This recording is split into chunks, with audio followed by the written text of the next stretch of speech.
Price the Lord. National apostolic മീഡിയയുടെ വചനധ്യാനത്തിലേക്ക് ക്രിസ്തുയേശുവിൻ്റെ ധന്യനാമത്തിൽ ഏവർക്കും സ്നേഹവന്ദനം. ഇന്ന് നാം വിശുദ്ധ യോഹന്നാൻ്റെ സുവിശേഷം 11-ാം അധ്യായത്തിൽ രേഖപ്പെടുത്തിയിരിക്കുന്ന ലാസറിനെ ഉയർപ്പിച്ച സംഭവത്തിലെ ഒരു ഭാഗമാണ് ചിന്തിക്കാൻ പോകുന്നത്.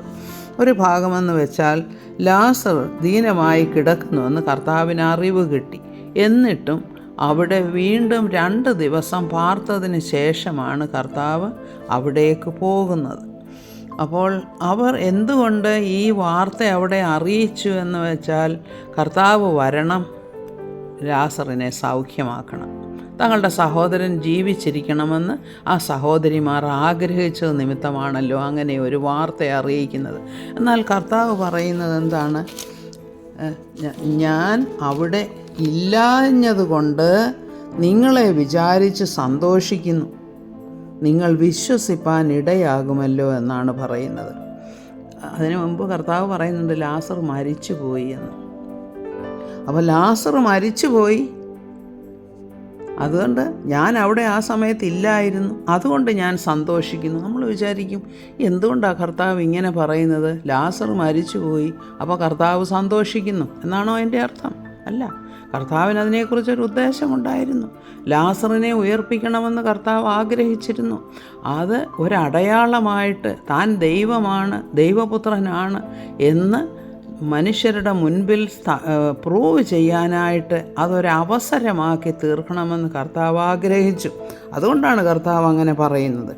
അപ്പോൾ കർത്താവ് അവിടെ ചെന്ന് കഴിയുമ്പോഴും സഹോദരിമാർ കരയുന്നു, നീ ഇവിടെ ഉണ്ടായിരുന്നുവെങ്കിൽ ഞങ്ങളുടെ സഹോദരൻ മരിക്കയില്ലായിരുന്നല്ലോ എന്ന് പറയുന്നുണ്ട്. അപ്പോൾ കർത്താവ് വീണ്ടും പറയുന്നുണ്ട്, എന്താണ്? ജീവിച്ചിരുന്ന് എന്നിൽ വിശ്വസിക്കുന്നവൻ ആരും ഒരു നാളും മരിക്കയില്ല, ഇത് നീ വിശ്വസിക്കുന്നുവോ എന്ന് ചോദിക്കുന്നു. അപ്പോൾ അതിന് മുമ്പേ പറയുന്നുണ്ട്, എന്നിൽ വിശ്വസിക്കുന്നവൻ മരിച്ചാലും ജീവിക്കും. കർത്താവിൻ്റെ അടുത്ത് നാം ഒരു വിഷയവുമായി ചെല്ലുമ്പോൾ നാം ആഗ്രഹിക്കുന്നത് പോലെ കർത്താവ് അത് ചെയ്തു തരണമെന്നാണ്. പക്ഷേ കർത്താവിന് എല്ലാത്തിനെക്കുറിച്ചും എല്ലാവരെക്കുറിച്ചും, അതായത് കർത്താവിൽ വിശ്വസിക്കുന്നവരുടെ കാര്യമാണ് പറയുന്നത്, കർത്താവിനൊരു പ്രത്യേക ഉദ്ദേശമുണ്ട്.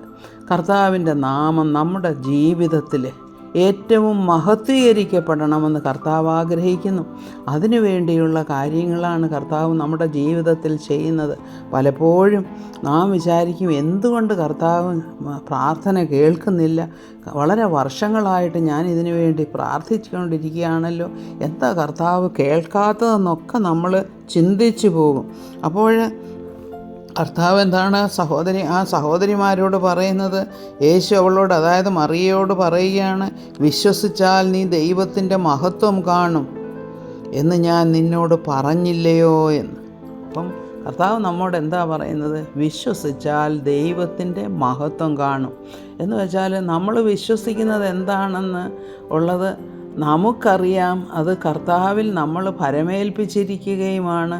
എന്നാൽ നമുക്കത് നന്മയ്ക്കായിട്ടുള്ളതാണെങ്കിലാണ് കർത്താവ് അത് ചെയ്തു തരുന്നത്. അല്ലാതെ നമുക്ക് ദോഷമായി തീരുന്ന ഒരു കാര്യമാണ് നമ്മൾ ചോദിച്ചതെങ്കിൽ തീർച്ചയായിട്ടും അത് സാധിപ്പിച്ചു തരാൻ ബുദ്ധിമുട്ടെന്ന് വെച്ചാൽ കർത്താവ് അത് ചെയ്യാൻ ആഗ്രഹിക്കുന്നില്ല. എന്നാൽ നമുക്ക് നന്മയ്ക്കായിട്ടുള്ളതാണെങ്കിൽ തീർച്ചയായിട്ടും ദൈവം അത് തക്ക സമയത്ത് ചെയ്തു തരുമെന്നുള്ളതിൻ്റെ ഒരു ഉദാഹരണമാണ് നമ്മൾ ഈ സംഭവത്തിൽ കൂടെ കാണുന്നത്. അപ്പോൾ ലാസർ മരിച്ചിട്ട് ഈ സഹോദരിമാർ ദുഃഖിക്കണമെന്നാണോ കർത്താവ് ആഗ്രഹിച്ചത്? ഒരിക്കലുമല്ല. കർത്താവ് ആഗ്രഹിച്ചത് എന്താണെന്ന് വെച്ചാൽ, യഹൂദന്മാർ വിശ്വസിച്ചിരുന്നു 3 ദിവസത്തോളം മരിച്ച ആളിൻ്റെ ആത്മാവ് ആ ശരീരത്തെ ചുറ്റിപ്പറ്റിയൊക്കെ നടക്കും.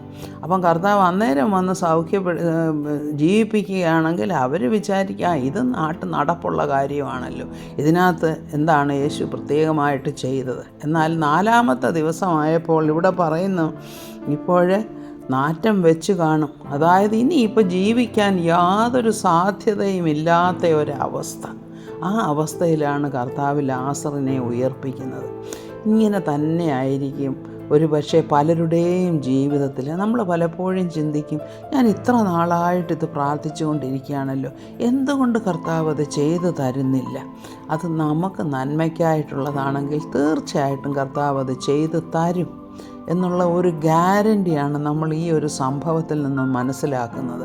അപ്പോൾ നമ്മൾ എന്താ ചെയ്യേണ്ടതെന്ന് വെച്ചാൽ, നമ്മുടെ ആ വിഷയങ്ങൾ കർത്താവിൻ്റെ കരങ്ങളിൽ കൊടുക്കുമ്പോൾ തക്കതായ നന്മ ഉള്ള രീതിയിൽ കർത്താവ് നമുക്കത് ചെയ്തു തരും. തക്ക സമയത്ത് തന്നെ ചെയ്തു തരും. ഒരിക്കലും അത് താമസിക്കുകയുമില്ല. അതായത് ഹബക്കൂക്ക് പ്രവചനത്തിൽ പറയുന്നത് പോലെ തന്നെ അത് വരും നിശ്ചയം, അതിനായി കാത്തിരിക്കുക. അപ്പം നമ്മുടെ ജീവിതത്തിലെ വിഷയങ്ങൾക്ക് വേണ്ടിയിട്ടും നാം കാത്തിരിക്കുക, പ്രാർത്ഥിക്കുക, ക്ഷമയോടെ കർത്താവിനെ സ്തുതിച്ചുകൊണ്ടിരിക്കുക. ദൈവം അത്ഭുതം പ്രവർത്തിക്കും. അതിനുവേണ്ടി നമുക്കേവർക്കും പ്രാർത്ഥിക്കാം. ദൈവനാമത്തിന് മഹത്വം ഉണ്ടാകട്ടെ. ദൈവത്തിന് സ്തോത്രം. ആമേൻ. Praise the Lord.